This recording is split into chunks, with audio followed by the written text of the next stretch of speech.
Hi everyone, it's Claire from Earth Animal Communication here again. Just thought I would post for you a short video about a subject which I actually feel quite passionate about regarding animal communication. And this is around what I have been picking up from the animals for a number of years now, and I think this isn't unique to me. A lot of animal communicators are feeling and sensing and articulating the same thing.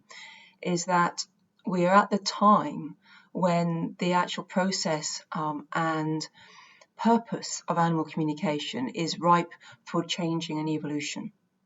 I think how and why a lot of people were drawn to animal communication in previous decades and previous years has served a wonderful purpose, but I think certainly the need from animals is that animal communication and why humans wish to learn this skill and this art, it needs to evolve and to change.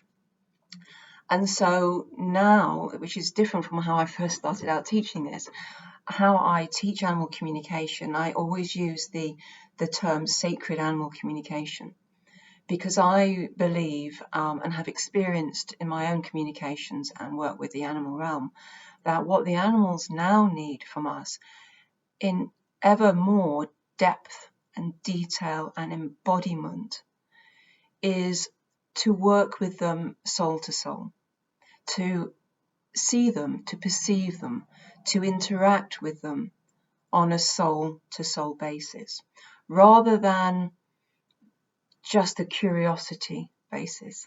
Now, I have to put a caveat in there because it's natural and perfectly normal that when anyone is drawn to do this, drawn to learn animal communication, that there's always an element of curiosity, of excitement, of going into the unknown, of wondering what do other animals think about certain subjects? How do they perceive life? How do they perceive humans? And especially if we have our own animal companions, we may want to find out things about their past which may have been positive for them or not so positive for them, which may have influenced behavior, emotions, and all the rest of it, which is perfectly normal and understandable. And when I'm actually teaching students, because I know quite a lot of the detail from my animals about their past, and I know quite a lot about them, I use that sort of historical information to present questions for students so that they can begin to know what it feels like when they have an accurate response from a communication which can be verified by me, because I know how they came to be with me, or I know where they like to sleep, and I know what their interests are and what they really love to do, and all those. Now, these are basic questions and they're important questions to animals.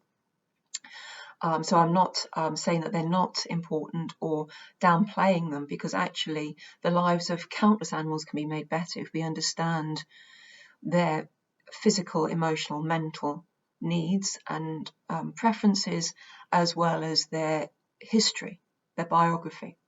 Because just as our history and our biography affects how we are, so it does for other animals. However, over and above all of that, there is another layer, and that's the layer of the sacred. And I think now, and this can be challenging for people, but now more than ever, we have to weave that in to our interactions with animals. And this is also what they're crying out for. And this is, as many of us know, part of the evolution of all life on this planet, one of understanding the sacred interaction and sacred connectiveness of all life. You know, we now know that something done in one country affects the population globally. There is no sense of what's done in one country stays in that country. The events of the recent years have taught us that, obviously. And it's the same with animals. You know, they are different species, but they are deeply, sacredly interwoven with us, as they are with the whole life of the planet. So these days, what I'm finding from the animals is that they want us to work with them soul to soul, so that we can step out of our own shoes, our own belief structures, our own ways of thinking, to really see things from a different perspective. Because when we can do that, my experience has shown time and time again that although there are obvious differences, physical, emotional, and mental differences, different priorities, that is absolutely true, and that's taken for granted. But over and above that, there are so many similarities. And I have found over the last years increasingly that what the animals are crying out for is a soul-to-soul connection, which translates and transfers into an embodied way that we interact with them on Earth as part of the Earth community. And of course that throws up many challenges for us, because we then have to confront old ways of interacting with animals, which is still very prevalent. And that's why, as much as I teach animal communication, it is about, from my work, helping the human to connect deeply into their own soul nature, so that the student, you, or whoever comes for this learning, is equipped to begin to perceive just how deeply the global archetypal realm, or whether it's patriarchy or societal conditionings, have impacted that individual's true way of perceiving a different species. And these are part of the blocks, the veils, which are gently released, gently undone. And what one finds when this happens is, yes, it can be disturbing and challenging, and it depends how far and how deeply one wants to go into this work. But always, as much as there is a challenge, there is a gift. The animals will always be there waiting for us, just the other side of that challenge, just the other side of that work, to go a little deeper into ourselves, to find a little bit more clarity and alignment with the sacredness which is inherently within us anyway. So we're not finding something that we're not, it's just releasing that which hides it from our consciousness and our embodied presence in this world.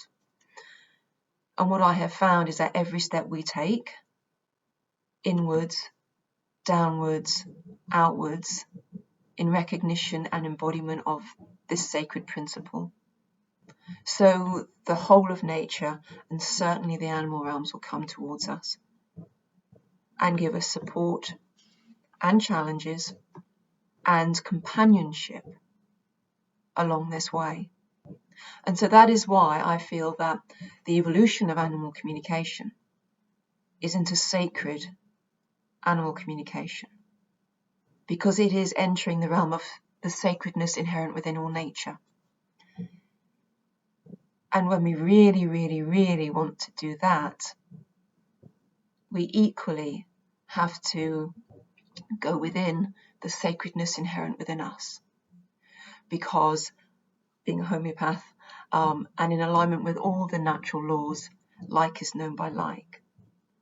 So the deeper we are able to align with the inherent sacredness within us, so it creates a co-resonance with the sacredness within the whole of nature and beyond, which means we are laying the foundation and the framework to be able to see clearly the animals in our lives, the animals in nature, the animals that we come across.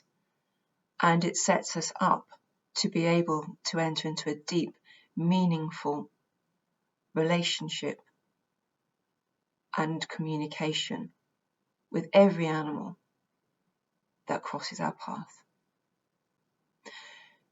So I just wanted to share that with you, because I feel, and the animals have told me repeatedly, that they are waiting for humans to work with them on that level, because they are already on that level, and they want to help us find that again within ourselves. And this is just one way of approaching the sacredness within ourselves. But I think most of us now are appreciating, especially within the spiritual world, that there is no separation between who we are and the sanctity within nature, within the earth, and within the cosmos. And that's what the animals are calling for us to remember.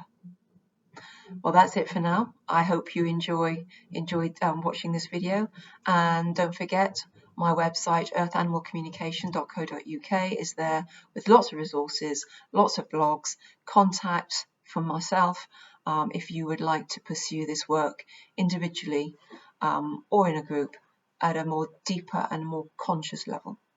All right, that's it for now. Take care, everyone. Bye.